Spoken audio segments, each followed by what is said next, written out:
gonna shoot one today.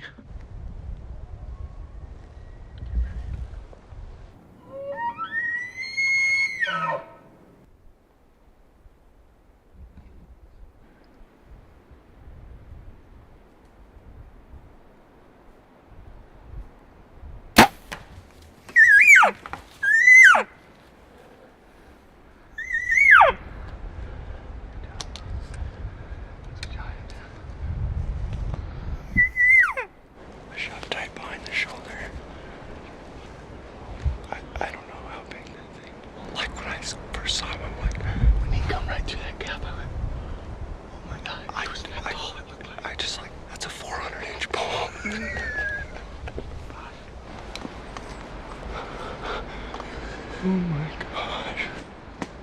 Look at that. Oh my gosh. Dude.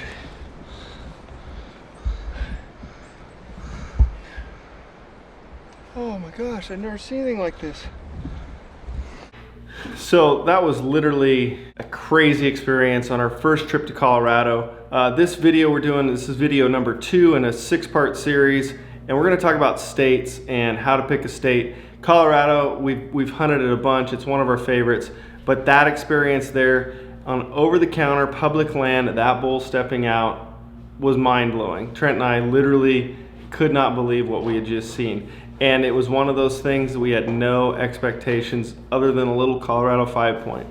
So it's just one of the boundless opportunities there are across the West to pick up a bow, go get a tag, and go out of state hunting. So here's video 2 of our 6-part series on elk hunting OTC. In our last video, we kind of talked about all the Western states, what we did during Land of the Free and Land of the Free 2.0, and it kind of gave this broad picture. We're going to kind of narrow in now and kind of refine that scope about a single state. So what it's going to be is just taking that person, whoever, from over west, from back east, and narrowing them down to saying, okay, I have the confidence that I want to go here. That's what we brought Steve Reno in for. Yeah. So we kind of narrowed that into Colorado because it's over the counter, it's unlimited. You can show up at most elk.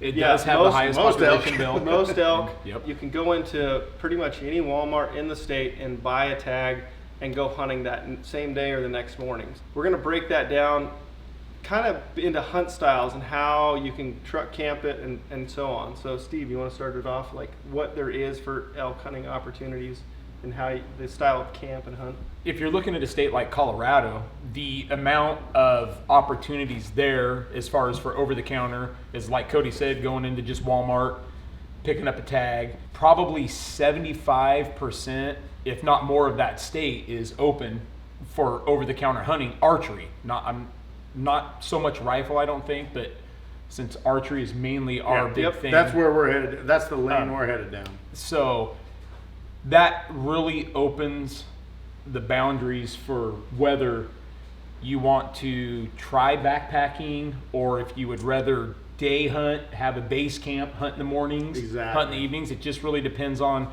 your limitations. Yeah, exactly. No, and I think that's kind of what we're going through in this whole series is everybody's different. Everybody's different. Sometimes I got the canvas cutter sitting over here. Some guys, they're going to want to bivvy hunt. The best hunters that I've ever hunted with, you guys have seen it in previous videos, they don't backpack hunt. No, they don't. They don't do DIY. Yep. They go back to their trucks every single night, and they are successful every single year. So you don't have to be that guy that goes in 5 miles, 12 miles, however far, and we've learned that in the last probably 2 years. Yeah, so we kind of break it down. So first off, probably the easiest and most common way people are going elk hunting, they've got a base camp, truck camp setup. So some guys will be a little bit more mobile, but you've got a big dome tent or a wall tent, or you can drag a camper out or an RV, anything like that, and you're set up in a spot, and you're going to basically use your truck to be the mobile unit. Instead of hiking from trailheads, you're going to drive and hunt from there. So it's a great way to attack a place that's got a lot of high densities and roads where you can't necessarily, you don't have much advantage if you're going to backpack in and stay overnight. The other way that we've done a lot is bicycle hunting. Not a lot in the nearest past, Right. No. but we used to do it all of the time. And you all can of the do time. that from a base camp. And so what you can do is take your bike, and a lot of these places have gates on roads or old closed roads, and then you can access these roads via mountain bike. And it's a great opportunity to cover a lot of ground, do the cat road shuffle from the bike. Very effective way to hunt. Yeah, very effective Yes. way. You get behind any gate, and if you get that silent road, silent zone where you're biking instead of traveling in a pickup, Yep. bulls will bugle a lot more. Yep. And then another common one from a base camp is guys on ATVs and using ATVs to travel the road systems and some trail systems. The biggest thing is to check your regulations Yes, on for sure. what's legal, because some of them are legal for a certain width in, so side by side's illegal, but a four-wheeler or motorcycle is legal. But it's a very common way to access some remote country is using ATVs or motorcycles. So that's another way. And if you go to the next level, it would be like a drop camp. So you get an outfitter or something to take you into a drop camp. But the whole thing that I would like to say about a drop camp is, and I have a short story about my dad. He got dropped into a spot actually in Oregon years and years and years ago, and they dropped him, but there was elk like 6 miles away. So every day he would go outside of that drop camp, which was a big wall tent. It was really nice, plush, dinners at night, but he would have to hike 6 miles to go get on elk every single day and then come back every single night. So the thing that we push, I guess, more than anything is being super mobile. Yep. And that kind of a hunt is definitely obtainable. It's going to be a little bit more money, but if you want to do a little bit more research, I think, and kind of get dialed in a little bit more and stay mobile, I think you'll find that you'll have way more opportunities. Well, my very first out-of-state hunt was a drop camp. Yeah. And so... Oh, yeah. And that was in Wyoming. That was a long time ago. 2009? No, I think it was 2002. Oh, okay. That was quite a few years ago. And Steve's not that old. weather can be a huge factor. And Yeah. like you were saying, the weather had moved in, the elk were actually kind of moving towards their wintering range. Yeah. So instead of hunting 1 or 2 miles, we were having to travel 6-7 miles a day. And that can put a lot of fatigue into certain people. So it's something you kind of got to... And that's what we'll You gotta touch on look into. in various videos. Like in our gear video, we're going to touch on, what it takes, what you need to actually be comfortable in the backcountry. And man, and when you're working that hard to go get that elk, it's tough, man. Yep. It's tough. And then It's I super would tough. say one big advantage that a truck camp has is the ability to be mobile, and you can hunt different drainages every day. You can hunt totally different mountain ranges. You have the ability where you don't have your camp on your back and you're not locked into whatever you can walk by foot. So you can be a little bit more spur of the moment based on what pressure, what you're seeing from people, Absolutely. and kind of project yourself into new country every day. And you just never know what's going to happen there. So a base camp can be a very, very effective way of hunting. So the one thing that we want to touch on is, we'll cover on backpack hunting, but physical fitness, I think a lot of people put a lot of emphasis in it, and you don't have to be the strongest, fastest guy on the mountain to say that to be. I think social media has done that to us. Yeah. I think they think that you have to be, Arnold Schwarzenegger to go hunt an elk, and you do not. No, you do You do not. You do not. It's we've learned it more times than not. It's right here. The brain is a very powerful thing. Oh, it's amazing. 1000%. It's amazing. The body will endure a lot. The mind can make or break people. Yes. And having that mental strength is definitely going to lead people to more success than being the brawn of it. You guys have jobs, for one. You Yep. guys have kids, for two. You guys have obligations. You don't train all season. A lot of people don't train all season to go do this. And you can still do it. I promise you can still do it. It's just know your limitations and know where you're at as far as your hunting style and what you want to do, and you could do this. Yep. The last that we wanted to kind of cover is backpack hunting and what that entails. It's our preferred method, but definitely not the only way that we've ever elk hunted, I know this year there's definitely going to be some base camp hunts. So backpack hunting, Steve is one of the, I would say, toughest guys on the mountain, and has kind of been there, and like what your take is on backpack hunting. Probably the biggest benefit, I think, for backpack hunting, which there's two styles we've done. There's spike, and then there's like just a bivvy where you're just hunting with camp on your back. Off your back. Spike camp. What's a spike camp? Yeah. Spike camp for us has been where we've loaded up. The big dog. That's on the way to spike camp. Yeah. You can pack this in anywhere. I thought about it a couple times. I was gonna say. But no, for us, spike camp has always been really that 7 to 10 day where we load up a lot of gear and we haul it all in, and we find a really cool spot, which we found over the years, a really cool spot to just have a nice little spike camp where we've hunted from. Right. Came back at night. And that was so much easier when we had the when we did the bicycles. Oh Yeah, it we made life spike really camped easy. up So bikes, much easier. Yeah. for sure. So much easier. But it was fun to spike camp because we would all meet back up at night. Yeah. And we would split up during the day and meet back and be able to tell stories. And it was effective for us. But then we started getting into the more bivvy style where we're hunting with camp on our back 4 or 5 days at a time, roughly. Mm-hmm. And that has become very productive for us as far as we're chasing the elk, we're following the elk, we're staying with the elk. I enjoy that more. Do you? I really do. The downfall is we don't all get to Don't meet have up the at group. night. Yeah, the Yeah. whole group's not together. It takes 4 or 5 days. Hopefully we meet back up. We're telling stories. But the last few years that we've done that hard, it's been, I really enjoy it. Yeah. It's Yeah. just kind of what I like to do. But No, I would agree, Cody. Yeah, I mean, there's advantages, like if you're in a spike camp and you're in the zone and the elk are all around you and you've got multiple ridges to hunt, it's a really effective way. The biggest drawback is if you push the elk and you're having to travel a long ways from camp to get to start hunting, it can make for long days. Long The days. advantage, you're not packing that 35, 40 pounds on your back the whole time. You're just a lighter day pack, so there's definitely some advantages there. yeah. Bivvy hunting is nice because it's like wherever you end up, you throw your stuff on the ground, call it a night, wake up the next morning and you're in the midst of it. So I think the biggest thing that, like, to tie it all together in the end is communication. yeah. Is the communication. So we use the inReach, and we've showed this on various different episodes that we've done. But like, if someone kills something, we all try to go and glob onto, okay, let's just pack this thing out, let's get this done for you. So communication between groups, because a lot of times we split up. Yeah. And versus 2 different teams and all that stuff is having that communication is key too. Yeah. Yep, absolutely. So.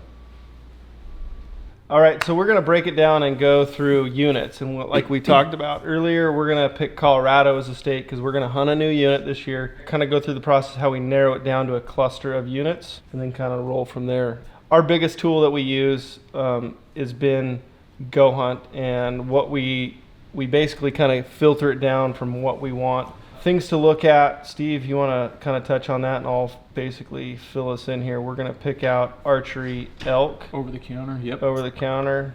And then we're usually always looking for a unit that's at least 50% public land. Yep. I mean, just to make it easier 50. for access. And then harvest success. A lot of people, they want to shoot that needle as far as they can to 100%. But for us, we've hunted units that have been less than 10% harvest, but we've had 100% opportunities. Mm-hmm. So you don't always have to go with a super high harvest success rate. And especially on over the counter, your harvest success rate's not going to be super high probably. Yep. So So we'll put it at 7% Yeah. is kind of our baseline. And then as we start looking through here, the next number, bull to cow. Talk about bull to cow. Bull to cow, we leverage pretty high on that. I think, as far as we're not looking for a trophy. I mean, No. but in every unit, that's the whole thing that you got to understand is there is a trophy in every single unit. The herd bull could be a 400-inch bull. It could be. It could be. In a unit that they say that it doesn't. There's not that many trophy bulls, but there's a high opportunity of bulls.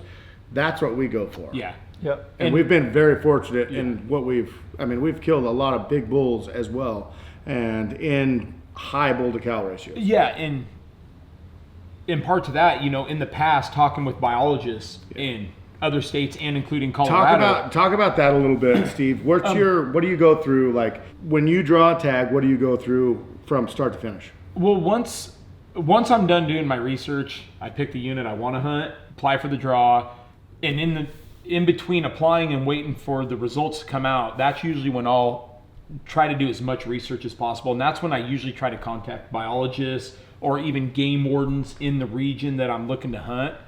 And, in the past, I've called and talked to biologists, and they've told me, I just ask them what their average bull is, because we're not trophy hunters, but, we still want to be able to hunt a unit that there is a potential to kill a great bull.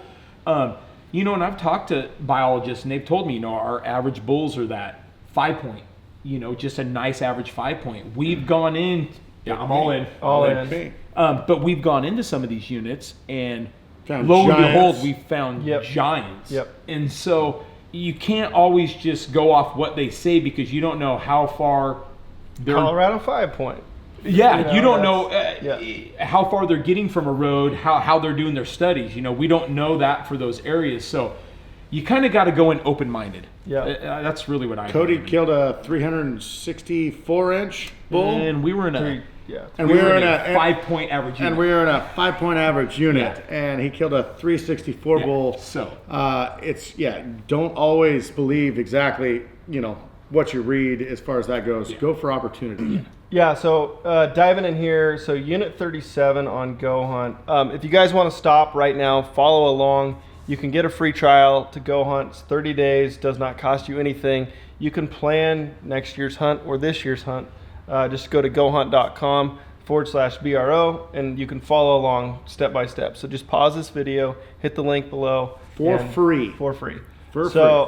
This one right here, Trophy Potential 300, bull to cow, 42 to 100 with 74% public land. Which is good. That's a great bull to cow ratio. Yeah, overall this was the number one out of basically filtering with that 50% public land and 7% or higher in so there's 74% public land, elevation range from 7,400 to 14,000.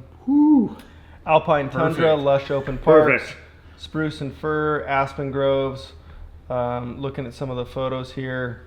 So it breaks it down to photos. It breaks it down to weather, what the weather's been like in the projected for the last, how many years? That's a ski hill, looks like. We're definitely not doing that. It projects all that stuff that goes into this. Moon phases, all that kind of stuff. Yeah, so we can go, let's see, in September.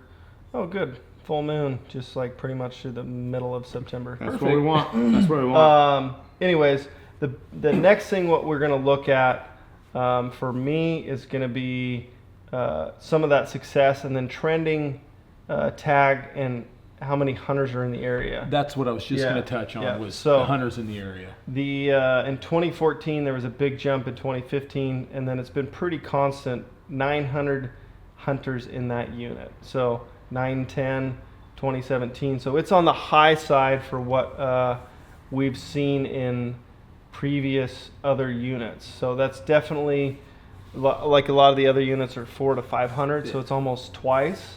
So what I would think that you would want to look at something like that and decide if you don't mind hunting around a lot of people, that's definitely a unit for you. But for some people, they want to be around less people, so they're willing to take the risk of not having quite as high of a bull to cow ratio, terrain and some people like to hunt more secluded by themselves, and so that's another option to look at. The other thing that's gonna in Colorado, muzzleloader season goes on this year from September 14th through the 22nd.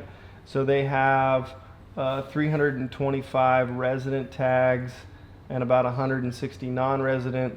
And they show some pretty good success rates. Last year was up to 20%. So definitely things to look at outside. When you go to Colorado, muzzleloader season usually it's the second Saturday in September is when that opens. So it's a thing to look for.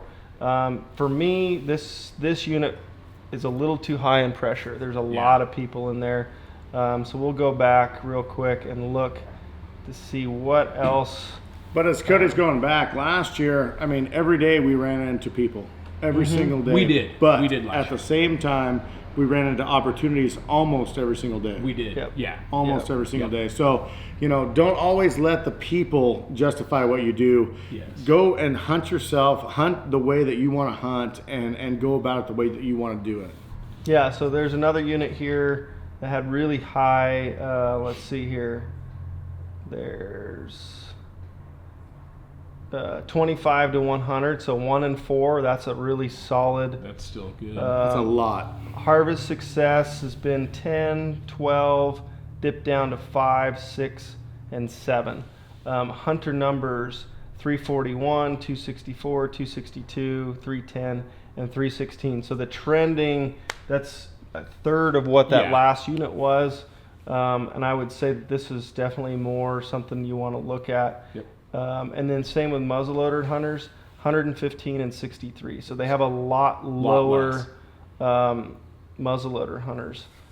So that's so if we're gonna start here, I would say this unit is in the top prospect, don't you Yeah. think? Yeah. I mean, That's something that we'd look at pretty hard to. so now that we have a unit picked, where do you, if you're not like sold, locked in, what's the next step for you? I usually always try to have at least 2 or 3, especially like a state like Colorado, look at like 2 or 3 different units, you know, in case to have a backup plan. Oh, So in case if you go into one spot, you know, and try to have them where it's not too far from each other, so you're not having to travel, waste a lot of your, because some guys may only have a week. They might not have 2 or 3 weeks to hunt. Right, so right. I would recommend picking a few locations, other units close to that, to where if you're running into people or too many people that you don't feel comfortable, that maybe you could bounce to another close unit and you know, try that area out. I mean, that's what's great about Colorado is there's so much area that you can hunt. So when you get that narrowed down, like the 3 different, say 2 to 3 different units, where do you go next? Well, so yeah, if you were going to research those other 2 or 3 units, you would just look for the nearest fish and game department, because that's where you're going to find the biologists, and you can click all that online and it'll pop up the nearest ranger station, which it may be, Okay. depending on what state you're in, or it may be a local fish and game department office, or and then once you contact them, they might get you in touch with a local game warden. It just depends on what area, what units you're hunting by. And a lot of this too, I want to preface, is like deciding what style of hunt is going to kind of Yeah. dictate how those access points are and what you want out of the hunt. So if you want a backpack hunt, this particular unit does not have a wilderness area, so it's going to be more prone where it's a day hunt access. You can stick and move from a base camp and cover a bunch of ground, and necessarily you don't have to backpack hunt. Because one thing we want to reiterate, not every bull is killed in the backcountry. No. And I would say a vast majority are not. Yep. So, I would say a vast majority are killed within a mile of the road. yeah. And that's where I think in the past, you've seen, if you've watched some of our earlier stuff, we've gone a long ways in the backcountry and done those bivvy camp hunts, and which are fun as heck. I mean, we have a blast doing them. But if you notice in the last 2 years, we're pretty much staying within that 1 to 3 miles. I would say something like that, 1 to 3 miles from a road, and because it gives us the chance to be so much more mobile. And when we do kill something, it gives us, you know, it's faster pack out, it's Yeah. faster everything. Yep. So. So that pretty much wraps up video number 2. We talked about styles of hunt. We're going to pick a backpack style hunt. We're going to pick a new unit. We picked it in Colorado. Upcoming next is going to basically be broke down. Now that we have a unit, what tools do we do to e-scout and kind of start dialing in where exactly we're going to go on our hunt. If you guys have been following along, thank you so much. Another video is coming up here in a couple days, so stay tuned for that. And we, like I said, kind of e-scouting the whole basis of where you're going to go once you pick a unit.